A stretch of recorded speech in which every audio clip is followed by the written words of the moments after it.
Hello and welcome to Team Franco Bodybuilding Podcast. Hoping you guys are doing wonderful out there, getting it done, both in and out of the gym.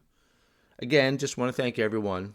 This year is wrapping up, even though no timestamp, because I'm hoping that someone could be listening to this in the future. But it's been a great year as far as my podcast growth, and I can only thank you guys for it. All right, on to the topic, which this is an interesting one, but I also believe very crucial to success. And as you see in the title, you must be competitive to perform your best, but stay humble while you chase it. And I do want to emphasize that this is not just for those who want to step on stage and do a bodybuilding competition. This really goes for any goal. It could be any fitness goal, getting stronger, losing weight, stepping on stage, or even any life goal, dare I say, because having that competitive edge is what's often is going to separate you from achieving it. So that's what I also want to apply to this and not just say it has to be a competitor per se. So really, every athlete, anyone that's listening, that's the whole goal. So here it is. To enhance your performance on and off the stage, you need to be competitive. But I'm also saying you need to have some humility where that is a crucial part. You know, the combination can be rare sometimes in people. Most people lean heavily in one direction or another, where they're super competitive with no humility, which, can lead to burnout, or they're super humble with no competitive drive, which will lead to excuses and stagnation. But I truly believe when you have both together, you can create a positive mindset that actually builds champions.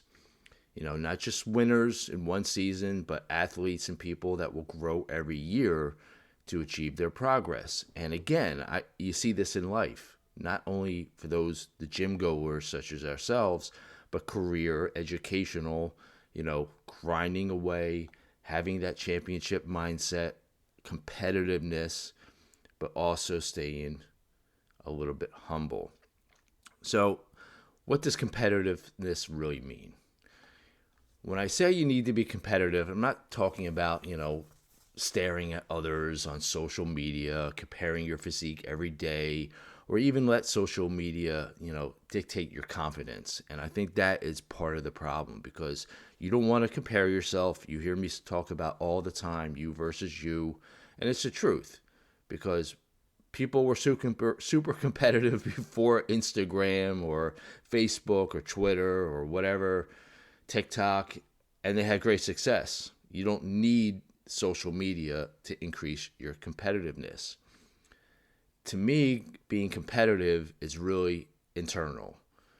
It's waking up with a purpose. It's choosing to hit your macros when it would be easier not to. It's pushing for one more rep when you know you have it in you, but you decide not to. It's showing up when the motivation may not be there. It's just going to the gym. It's doing the little things when no one is watching. The little things of making sure that your step count is up, you're drinking enough water, you're focusing on sleep, and you have that consistency. Some of the best athletes I ever coached weren't genetically gifted. They're not. But what did they have? They had that unbelievable competitive drive of wanting to better themselves. They wanted to push themselves further every week, every month, every season. That mindset alone puts you ahead of most people. True story, I had a figure athlete. She didn't have the best structure. She told me she wanted to win her pro card. I didn't think, I was like, well, I'm sometimes I can be hyper focused on structure, but she showed me and she built her body up and she won her pro card through giving herself plenty of time, and I'm talking about 2 years working together before we even committed to a contest prep. She built up the muscle, focused on her shoulders a little bit more, definitely had everything, and she's actually competed on the pro stage. You even see it in real life in sports. I'm not sure if anyone's a football fan out there, but you look at Tom Brady. He certainly, when he came out of college, he was drafted at a real high number or a low number, depending how you looked at it. No one looked at him. But you listen to him, and you may not be a fan of him, but you got to give him credit. It was his competitive drive. So you see it all over the place, guys. Now, there is a dark side of being competitive, and this is the one thing you need to be focused on and be careful of. When ego gets involved, competitiveness can really become toxic. You start focusing on beating other people instead of improving yourself. You get impatient. You ignore advice. You think you know better than what the plan is that you actually committed to through that coach. You start chasing shortcuts, quick fixes, extreme measures, all that nonsense. And that is quite often when people are competitive, or they think they are, when they start changing their workouts all the time, or coach hopping, changing a different coach, where really it's them that needs to be focused on in their mindset and not the external stuff. Misplaced competitiveness can, really sometimes turn possible winners into quitters. And I've seen that before, where someone may have everything, all the attributes, a good structure. They know that they can do it, but that competitiveness, but their ego gets in the way, and they're always looking for the shortcut. So it's really, the ego-driven athlete rarely lasts. Natural bodybuilding, as you know, guys, will humble you, and it does quickly at some times. Now, why is humility to me a superpower? It's definitely not a weakness. To me, it's strength under control. It keeps you coachable. It keeps you learning, no matter how advanced you are. It allows you to hear feedback without being defensive. It creates patience because you respect the timeline of real growth. I've been backstage, I don't know how many shows, hundreds of shows, judged just equally as many. And do you know that I truly believe most competitors are humble? And the ones that really stand out, that are really, really humble, are the seasoned pros, the veterans, the ones who have been in and out on the stage for many years. And typically their physique speaks for themselves. I truly believe that humility does create longevity. You stay open-minded, you stay grounded. You're improving because you allow yourself to improve. The formula, again, really comes to balancing both. It's sometimes you may be one side versus the other, which I get.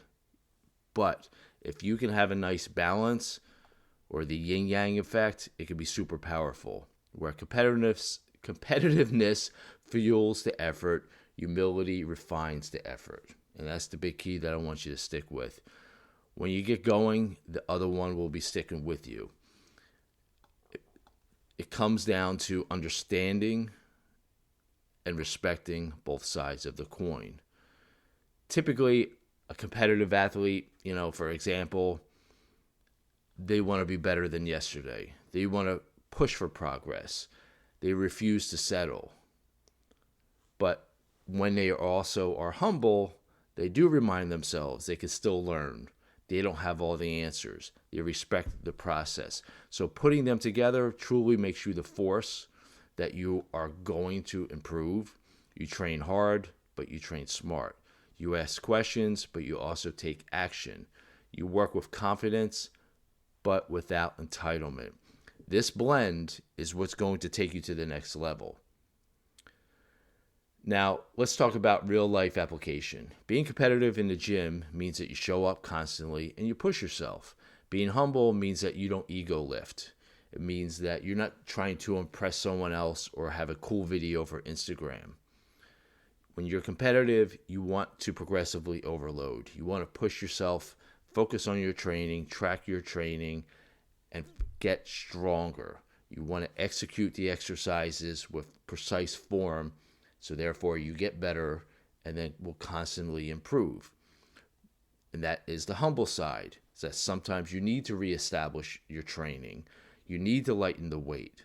You need to focus on recovery, not just crashing as much weight, pushing as much weight so you have that Instagram reel. So those are the few things that I believe. When you're competitive, you stay within yourself. When you're in the gym, you're not trying to show off. So what does this really look like on stage? And for those who are interested in competing, well, competitiveness gives you, I'm having a hard time saying that word today, gives you the confidence, right? Gives you the comfortable look on stage where you've been there before. But the humility backstage is equally important because you're going to respect others, you're going to stay calm, you're going to congratulate someone who possibly beats you, you're going to be polite to the staff, the judges, everyone that's involved. Trust me, people take notice. And a lot of times when I'm hanging out backstage or I am actually judging a show, yes, you do notice the nice people, the people that are humble. And it's a beautiful thing to see. But you want to know what sticks out even more is when someone gets an award, either if it's second, third, or fourth, or fifth place, and they got a puss on their face. They look pissed off. They tear it off, if it's a medal, tear it off their neck. Or they're getting moved around and they're not happy with that. Or they're huffing and puffing backstage, grabbing their shit, getting out of there because they're so frustrated and not because they're hungry. We see that. And this is also a maturing process. So outside of bodybuilding, which I was also talking about, it just doesn't going to make you a better athlete, but I truly believe it will make you a better person. Your competitive mindset outside of the gym will give you better standards, hold high standards in your work. You take care of your family. You have your goals with intention. But when you keep that humble mindset, you'll constantly remind yourself to listen before you speak. You admit when you're wrong. You keep on improving as a human being, and that's the fine combination that we're looking for, both in and out of the gym. So it's a tool. It takes practice, and I'm not saying it's ever easy. But I want you to be competitive, but I also want you to do it with humility.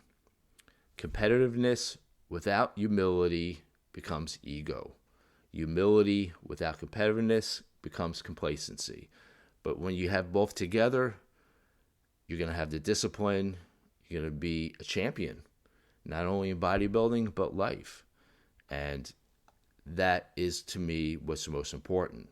Where weight training, focusing on yourself, can bring out the best as long as you have the better attitude going towards it. So I'm going to wrap this one up, guys. Hopefully it's been helpful. A friendly reminder, if you're thinking about competing, going through the journey next year, or maybe you've been on both sides of the coin of being super competitive, learning the hard way, or maybe you need that bump where you need to be more competitive in life and push yourself and treat each day as a goal. So it's really up to you. I'll talk to you next time.